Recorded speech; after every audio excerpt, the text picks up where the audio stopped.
What's going on, everybody? Welcome back to the show. And today is one of those days where you know that you're going to have a very unique experience on two wheels. Why? Because that right there, it's a Moto Guzzi Griso. And I'm not just riding this motorcycle. I get to ride this 2007 model. I also get to ride a Gen 2 Griso today. So what we're doing is an actual two-part review. I'm going to take this Gen 1 here. We're going to go out, we're going to ride, get my first impressions on this bike, and then we're going to take the later model and we're going to go do the full day in the saddle treatment. So let's just get started because there is so much to talk about with this here bike.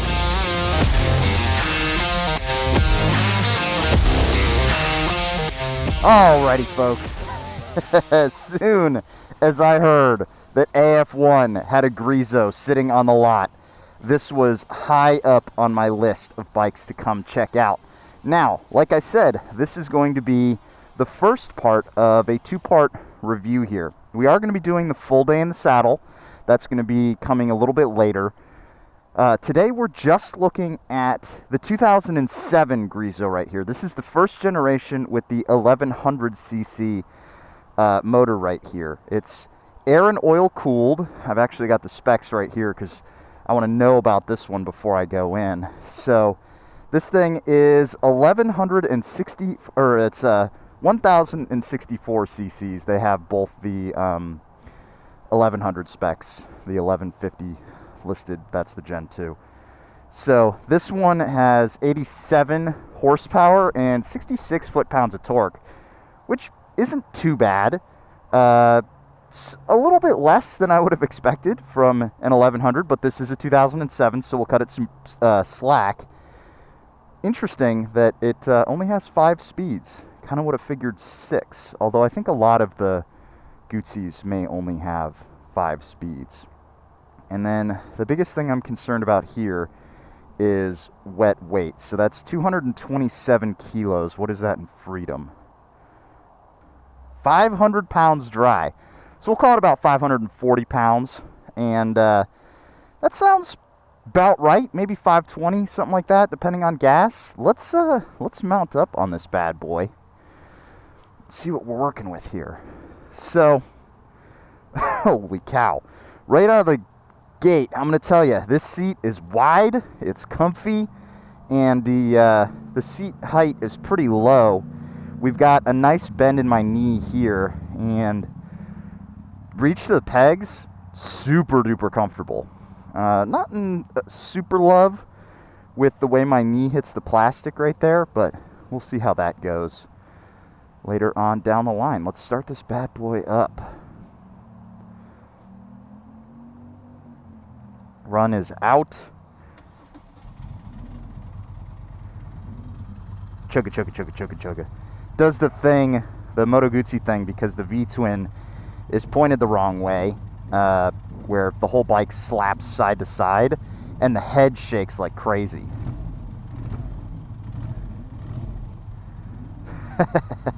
That's a nice kind of grumble out of it. Nice low and bassy. I like that. So what does mode do? Does it do anything? Trip. Trip, trip, mode. Mode just pulls up the battery, I guess. It's not like it's cyclable, is it? Nope. I guess it just tells you what battery you're in. Cool. Or what your battery feels like. Let's see what the transmission... not in love with that.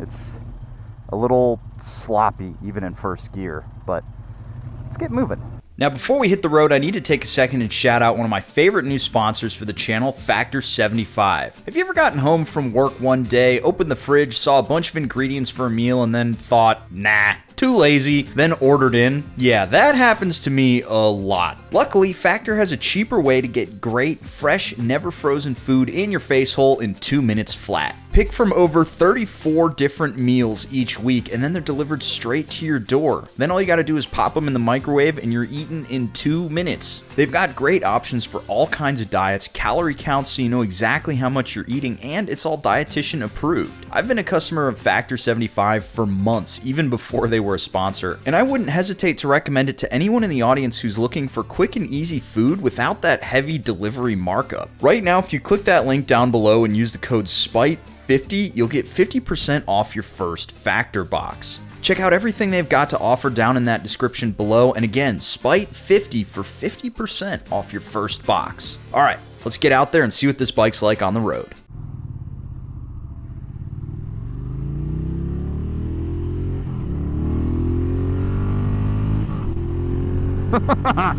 Man, this thing, when you pop it into the next gear, it's just like an R9T where it's just like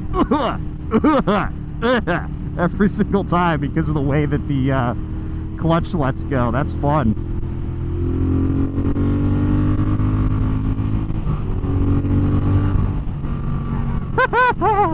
All right, okay.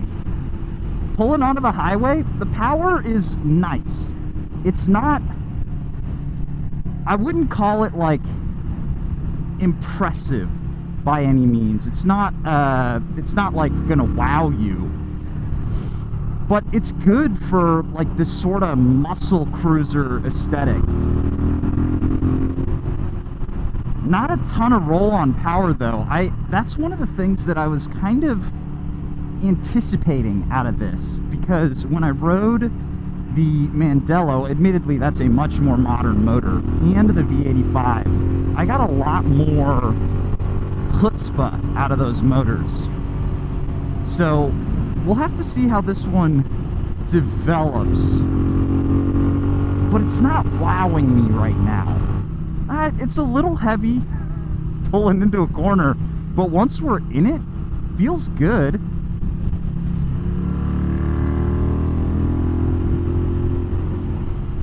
There's a nice pile of torque there. Not necessarily, again, it's not going to just tear itself out from under you, but it is going to just usher you out of a corner. Now that I'm kind of just cruising on the highway though, one of the things I would like to mention is the reach to the bars. It's quite a reach. I'm like forward. This reminds me a lot of being on the Livewire, actually. I keep mentioning in the Livewire how long it feels. This feels about as long, maybe even longer. They definitely have some back sweep to the handlebars. I might even give it a little bit more, you know, just a smidge taller in this riser, just to bring it back so I'm a little bit more upright. I'm plenty upright now, but my arms are perfectly ramrod straight. I will say though, as a highway cruiser, this is surprisingly good, especially when you get it up into like top gear and you're cruising at about 70 miles an hour. The pulses through the handlebars are nice. It's not smooth by any means, but it's not high speed, high frequency stuff. It's a nice vibration. I'll tell you, it's a lot nicer than the MT-10 that I rode on the highway. Oh my God, that thing buzzed so bad. Now we're out here on one of my favorite little testing twisty roads, and we've actually got a few questions I do about this Griso. Good grief, look at the size of this gas cap, man. I just noticed that. It's the size of my hand. That's excessive right there. No, we're not talking about the gas cap. We're talking about how this thing handles on a nice twisty road out here, because this is a big motorcycle and it's a heavy bike. But it was, from everything that I've read and heard about, designed to basically be like this power cruiser, kind of an answer to the Monster. So one of the things that I'm noticing is we do have a big, fully adjustable suspension up there. I'm noticing all the adjustment doodads sticking out of the top of the forks. And I will say, side to side, at speed, it's a little heavy. It's helped out somewhat by the fact that these handlebars are about 18 feet wide. I'm able to get really, really good leverage on the bars. I can really sort of throw this bike at a corner as a result of how wide that handlebar is. It's also worth pointing out this seat is very wide, so you have to move your whole self if you want to put some body English into a corner here. You really have to get your weight up onto the pegs, move your seat, get your crack to the crack, and that's the only way you're going to be able to, that's the only way you're really going to be able to put any halfway decent body English. Other than that, it's just all upper body, and you're like, you know, Mark Marquezing it, throwing your head down by your knee. Now, one thing I will say is while this bike doesn't feel out of sorts going around a twisty road, it's not exactly its happy place doing these super tight twisties. It really is feeling more like cruiser than naked bike. Don't get me wrong. Don't get me wrong at all. It's absolutely doing it. And when it's on the side of the tire, it's not twitchy or anything. It's not doing something wonky. It's just, I don't feel nearly as comfortable, you know, putting a little bit more speed into some of these corners. And it has nothing to do with the brakes or anything like that. The brakes actually feel really nice. I mean, they are stopping a lot of motorcycle, but they're doing a good job of it. It's just the nature of the bike. It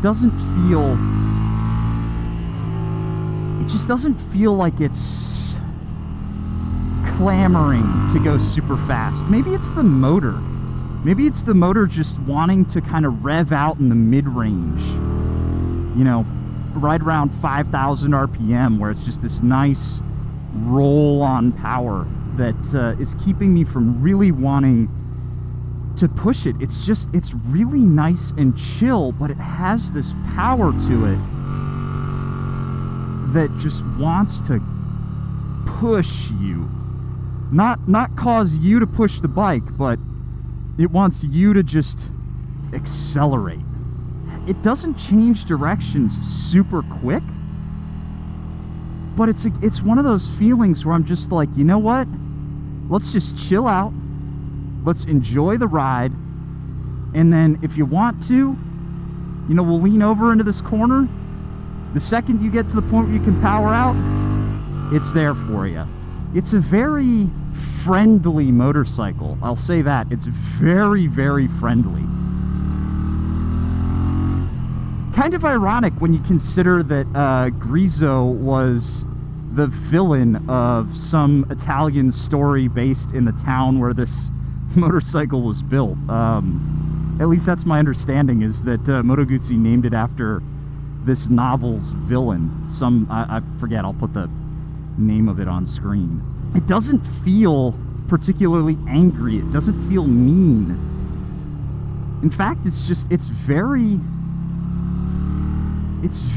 compliant. It sounds mean, don't get me wrong, it sounds great. But I really do feel more cruiser energy than sport.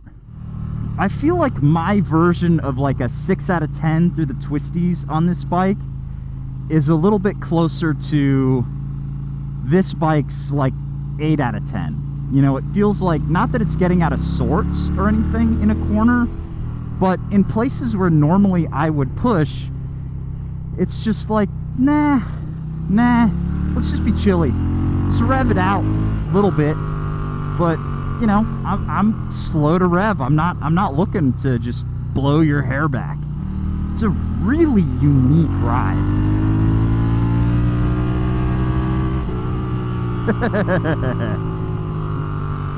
Slow to rev though. I actually, to be honest, I kind of like slow revving V-twins. Like, don't get me wrong, I like my Ducati. I really do. But there's something about just that slow buildup of a V-twin going through the gears. Oh, they sound so cool. Man, don't let anybody tell you that this is not a fast motorcycle. It's not quick, but it is fast. Alrighty guys, so I have wrapped up riding the Gen 1 Griso here, and I've got a lot of thoughts about this motorcycle. First of all, I'm going to just say this. I think it looks super cool. I don't love these bags that are on here. If this were mine, I would definitely take these off. I think that they're kind of cluttering up what seems to be a very aesthetically pleasing tail end here. And I will say, I don't love where my knee rests on this plastic because you can feel it buckling as I'm riding around. Don't love that. I do love this frame design, which is like so iconic to the Griso motorcycle. I mean, I haven't really seen that on other bikes, and it just looks really cool. And the rest of the bike looks really cool. And I know the comparison is going to be made. Well, it looks like an R9T. Yeah, it does, but it doesn't have the Boxer motor. It's got this V-twin, and the V-twin is such... It's just a better motor than the Boxer, guys. I'm sorry. I really don't like the Boxer. While we are talking about the motor, though, it's worth pointing out that while it's a great motor and it delivers lovely, just velvety smooth power all the way through the power band, and it doesn't really feel like there's any flat spots, it's very much a cruiser motor. And you can tell that just by riding it around. It doesn't love to rev. It will rev, don't get me wrong, but it's definitely a lot more happy in the mid-range, just giving you that sort of torque to power out of a corner. I'm not going to call it lazy in its power delivery, but it's definitely not super punchy. If I were going to get a motorcycle like this, I would want something with a lot more just in-your-face energy, and so we'll have to see if that 1200 has that. But this is a very nice motor, and I have heard that there are some reliability issues with the Gen 1 Griso, so buyer beware. I did have the service light come on, but then I turned it off and the service light went away, so I don't know what happened. Guess it's not really that important. I would definitely, just by looking at this angle of the motorcycle, I would definitely place it a lot more in the standard bike category. Not really cruiser, not really naked bike, but just standard. It's a great package. Really comfortable, really easy to ride. It's huge. It's a very big bike. I'm not gonna lie, just something about the way when you're sitting on it, it's imposing. It feels big. It's a very interesting motorcycle, and I'm so glad I got the opportunity to check it out. I will also say one of my favorite features about this bike is the exhaust setup. The exhaust comes out, down, around the motor, and then back out this way so that it could get around the foot peg. The exhaust goes for quite a journey, especially coming out of the right cylinder. Very, very interesting setup. So, real quick, kind of final thoughts. Thumbs up, thumbs down on the Griso. Definitely 2 thumbs up here.